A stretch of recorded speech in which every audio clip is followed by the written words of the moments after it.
Bonjour à tous et bienvenue, Jérémy Delsol pour cette analyse matinale de ce jeudi 5 juillet. J'espère que vous allez bien, il est 8h30 et c'est l'heure de Bonjour CAC 40 et DAX 30. Je vous invite tout d'abord à consulter les avertissements liés au risque et j'en profite pour vous saluer. Bonjour Bernadette, Cornel, Michel et Thierry. Donc, si vous avez des questions, bien sûr, n'hésitez pas au cours de cette analyse.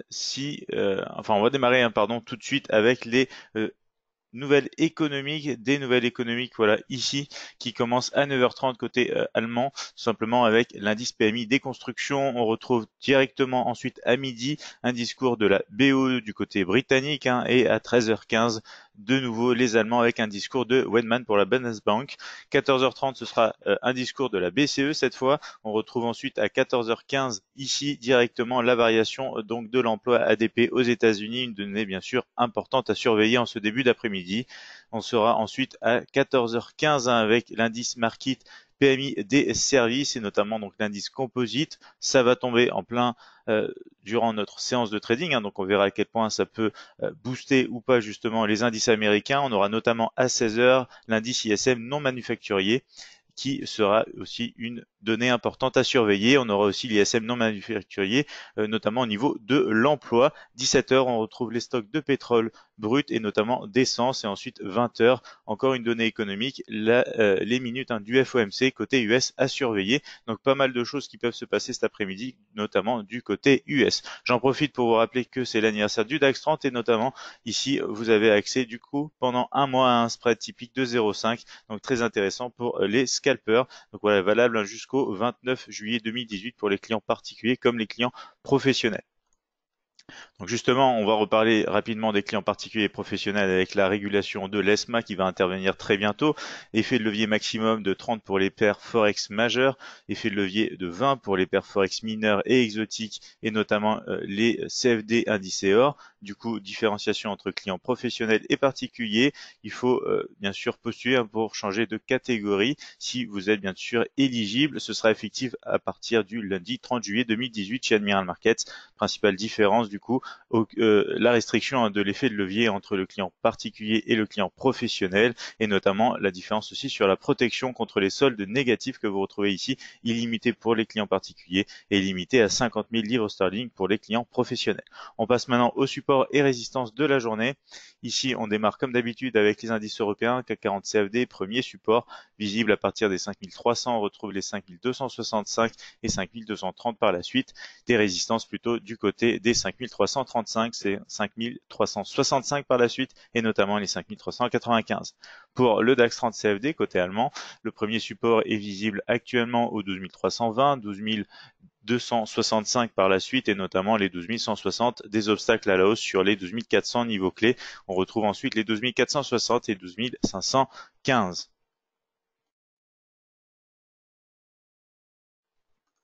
On passe maintenant aux indices américains. Justement ici, Dow Jones 30 CFD, support qui démarre sur les 24 175, 24 100 et 23 980. On a plutôt des résistances à partir des 24 270, 24 380 et 24 510. Sur le Nasdaq 100 CFD, les soutiens se retrouvent donc sur le niveau clé et majeur, les 7000, suivi des 6 965 et des 6 920.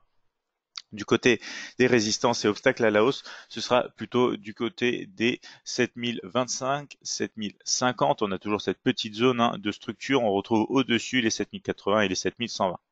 Pour les matières premières, on va voir le Gold CFD avec l'or, premier support sur les 1255 suivi des 1250 ainsi que des 1245.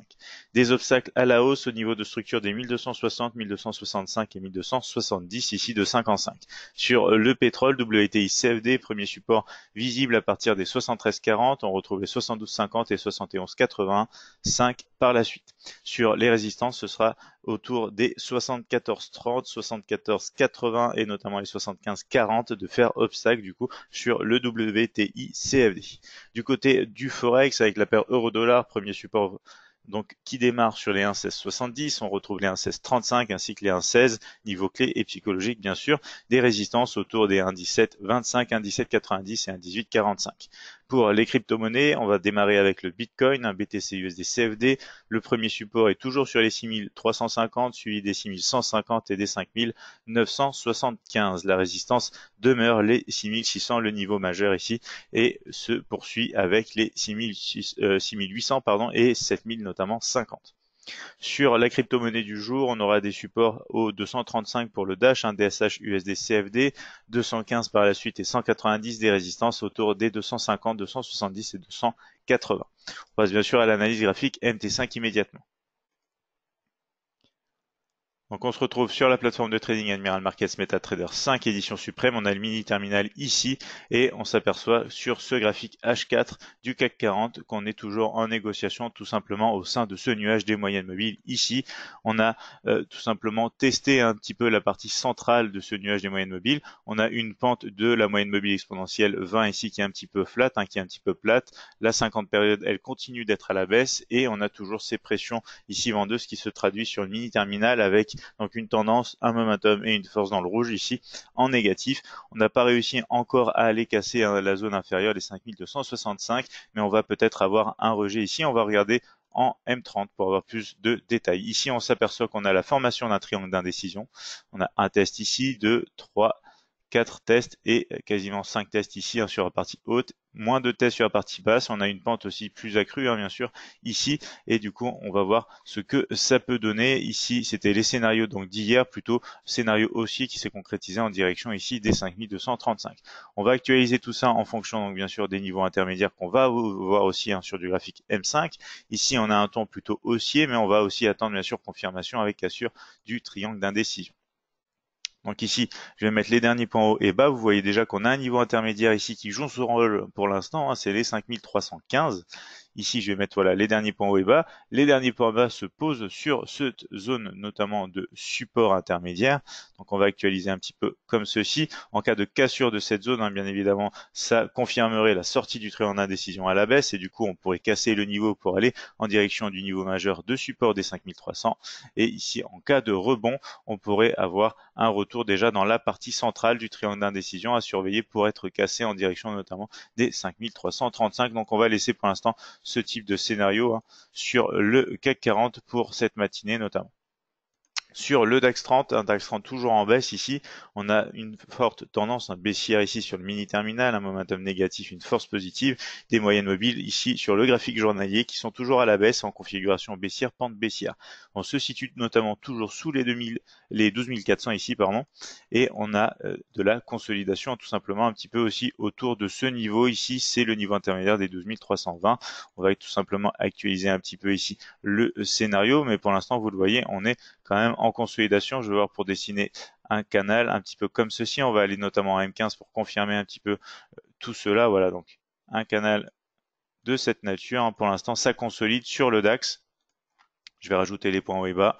On a de la pression plutôt à la vente sur le M15 avec une tendance baissière, momentum négatif et force positive. Mais pour l'instant, tant qu'on ne sort pas en fait tout simplement de cette zone avec donc les derniers points bas et notamment cette oblique qui représente la borne basse du canal haussier ici, légèrement haussier, on n'aura pas de plus ample volonté, en fait, on n'aura pas de plus amples indices pour continuer sur les 12 000, ici 12 265. Si on repasse au-dessus de ce niveau médian qui correspond quasiment avec les 12 320, enfin ici voilà le niveau médian des 12 324, juste au-dessus des 12 320, on aura peut-être un peu plus de chance d'aller chercher déjà la partie supérieure, mais pour avoir un scénario concrètement intéressant pour l'instant, il faudrait casser les derniers points hauts et notamment cette oblique. Donc à surveiller, on retrouve bien sûr le DAX 30 cet après-midi au cours de notre séance de trading en direct. Sur les marchés américains, on retrouve le Dow Jones 30, ici toujours à la baisse, momentum négatif, force positive et des moyennes mobiles qui confirment donc la tendance baissière sous le niveau majeur notamment des 24 380. Sur un graphique horaire, on s'aperçoit qu'on a cassé donc une oblique. Ici, on avait une oblique avec de multiples tests et notamment la zone des 24 175. Donc ici, une zone de support. Pour l'instant, on est toujours en train de tester cette zone en tant que support. Si j'ajoute les derniers points hauts et bas, on aura de plus amples informations si on arrive à casser les derniers points bas et notamment la zone des 24 100 direction du coup le support suivant des 23 980. Pour l'instant, on est un peu dans une zone de range, donc on va potentiellement plutôt rester comme ceci, aller chercher la partie haute possible du range avec les derniers points hauts ici, si jamais on demeure au-dessus des 24 175, mais c'est un scénario déjà un petit peu plus risqué, j'ai envie de dire. Ici, la poursuite de la tendance est bien sûr favorite du moment qu'on a une tendance de fond à la baisse et des confirmations de poursuite ici au niveau du price action et des cassures de structure. Sur le Nasdaq 100, on est de retour sur le test quasiment des 7000, un niveau majeur de support en graphique journalier. La tendance sur le mini terminal, le momentum et la force sont dans le rouge ici, puisque on n'arrive pas à ressortir du nuage des moyennes mobiles aussi et qu'on commence à consolider un petit peu. On va regarder ce qui se passe notamment en graphique horaire. En graphique horaire, on s'aperçoit qu'on est dans un canal haussier. On est en train d'en sortir justement ici. Alors si j'ajuste un petit peu, voilà. Voilà ce que ça peut donner. On va zoomer encore un petit peu, rajouter les derniers points hauts et bas, et on s'aperçoit donc que les derniers points hauts sont non loin des 7025, les derniers points bas sont sur le niveau clé des 7000. Donc si on casse les 7000 ici, on confirme la cassure du canal haussier, la cassure du coup du support majeur et des derniers points bas. Donc on aurait un scénario de poursuite à la baisse, et ici scénario haussier seulement si on réintègre bien ici cette zone pour aller rapidement, donc ici 25 points plus loin, chercher une zone intermédiaire avant la zone majeure de résistance des 7080.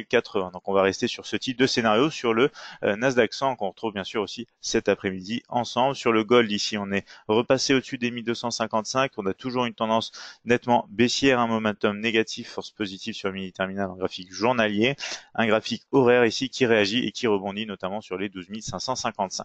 Donc ici, on a un scénario de rejet de la résistance qui s'est bien fait au cours de la séance précédente. Maintenant, on va avoir un scénario de baisse uniquement sous le niveau majeur des 1255 et un scénario qui est déjà en train donc de se développer, notamment en rebond depuis les 1255 ici. Vous le voyez bien, on va aller chercher les derniers points hauts normalement avant peut-être, si on arrive à les casser, bien sûr, aller chercher les 1260 sur le gold qui réagit plutôt bien à la hausse en ce moment. Sur le WTI CFD, ici on a toujours cette zone de ce niveau de support de structure majeure, les 72,50. C'est vraiment un niveau de structure sur ce graphique journalier dans une belle tendance haussière sur les moyennes mobiles comme sur le mini terminal. Sur un graphique horaire, on s'aperçoit qu'on est dans un triangle d'indécision. Donc on va actualiser les scénarios d'hier. Donc ici, on va plutôt avoir confirmation avec cassure des 74,30 de la sortie de ce triangle d'indécision par le haut. Donc on va rester plutôt prudent pour l'instant puisqu'on consolide. Ici, je vais mettre les derniers points hauts et bas. Voilà, on aurait confirmation une fois qu'on aurait ce type de mouvement au-dessus de la résistance des 74,30 et un mouvement baissier en cas de cassure, bien sûr, mais il faut faire attention, on a un niveau très très proche ici. Donc pour être un petit peu plus prudent et pour un mouvement de retracement plus profond, on pourrait tout simplement attendre plutôt un niveau de cassure des 73,40 pour confirmer ici, puisqu'on pourrait revenir tout simplement rebondir avant de remonter. Il faudrait confirmer sous ce niveau de structure pour une poursuite et une correction plus profonde sur les 72,50. Ici, la tendance de fond est toujours à la hausse, donc bien sûr, si on a une cassure par le haut, c'est toujours favorable. Sur l'euro-dollar, ici, graphique journalier, on s'aperçoit qu'on réintègre le nuage des moyennes mobiles. On part plutôt à la hausse, même si on a un large contexte plutôt baissier et qu'on commence à consolider au sein d'une zone de range assez large entre les 1,1845 et les 1,1525. On va voir donc sur un graphique horaire le départ à la hausse qu'on est en train d'avoir. On est donc hier sorti de cette période de consolidation plutôt à la baisse. On a été testé directement et complété le scénario baissier sur les 1,1635. On va maintenant pouvoir enlever donc cette configuration. J'ai décidé en plus de rajouter ici une oblique, un test ici, 2 tests, 3 tests, 4 tests cassés en accord avec notamment la zone des 1,1670. Donc ici plusieurs éléments qui confortent l'idée d'une poursuite de la hausse, notamment ici quand on rajoute les derniers points hauts et bas, on rajoute ici du coup la cassure des derniers points hauts. Et du coup, pour l'instant, on est en train de compléter un scénario haussier en cassure de ce niveau en direction de la résistance ici tout simplement des 1,1725, l'euro-dollar qu'on retrouvera aussi cet après-midi. Bien sûr, si on réintègre ici, on pourrait avoir un petit trading de range direction la partie inférieure avec du 1,1635 en niveau de support. Mais pour l'instant, on poursuit à la hausse en réintégration du nuage des moyennes mobiles journalières. Sur le Bitcoin, BTC USD CFD, on s'est retrouvé une fois de plus sur un test de la résistance majeure des 6600 et notamment au sein du nuage des moyennes mobiles. Ici, on a toujours un contexte plutôt baissier. On a quand même cassé ici ce dernier point haut. On revient corriger sur la résistance, donc c'est vraiment un niveau à surveiller, cette résistance des 6600. On est au sein d'un canal haussier en graphique horaire. Excusez-moi. D'abord, je vais repasser en graphique H4. On va voir justement le scénario d'hier en rejet depuis la zone intermédiaire des 6350. Donc ça a été validé, ça s'est complété au cours de la séance. On va actualiser un petit peu, voilà, comme ceci. On va passer du coup en graphique horaire où on va s'apercevoir donc qu'on a un canal haussier ici respecté pour le moment. Hein. On a eu encore des tests récents ici et ici. Pour l'instant, ce qu'on peut voir aussi, hein, c'est qu'on a un petit peu de consolidation. On est en train de générer une petite zone entre la partie basse ici du canal et notamment une nouvelle petite oblique ici. Je vais rajouter les derniers points haut et bas et on pourrait du coup avoir donc réaction depuis la résistance majeure en cassure aussi du canal haussier, direction les 6350 hein, si jamais ça casse. Donc bien sûr ici il faudrait attendre de voir ce qui se passe ici. Si ça casse, il faudrait aussi voir une cassure plutôt ici. Donc on attendrait quand même, voilà, plutôt ici des confirmations à la baisse, hein, puisque pour l'instant ça consolide, et confirmation de cassure de la hausse si on arrive à repasser au-dessus du niveau, casser cette oblique notamment ici, et on aurait un niveau déjà donc de résistance à suivre sur les 6800 pour le Bitcoin, ici BTC USD CFD.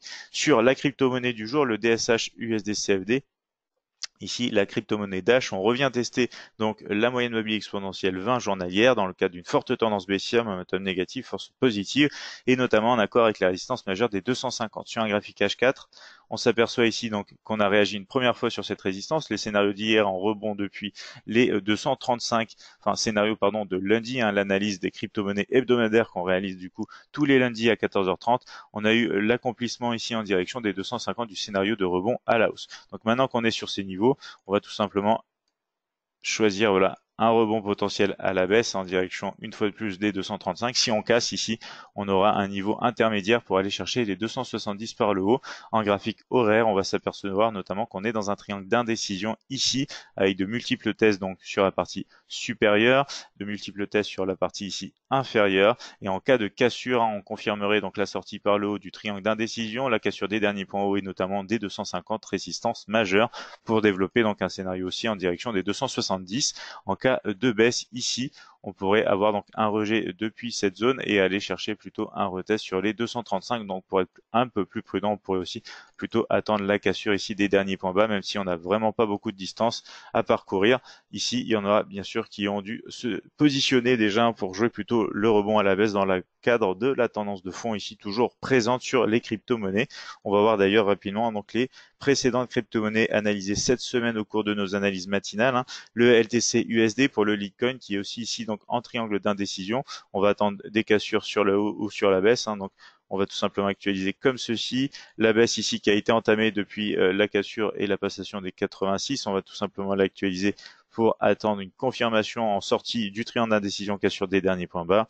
On retrouve l'Ethereum notamment aussi en configuration ici d'un triangle d'indécision, donc rebond possible depuis la résistance majeure pour aller plus bas, et scénario haussier qui pourrait donc se développer à partir ici de la cassure, excusez-moi, de la cassure donc de la résistance des 470, résistance majeure. On a aussi le borne haute du triangle d'indécision et les derniers points hauts ici dessinés grâce au mini terminal qui pourrait confirmer donc la cassure par le haut, sinon rejet du coup par le bas autour de cette résistance majeure.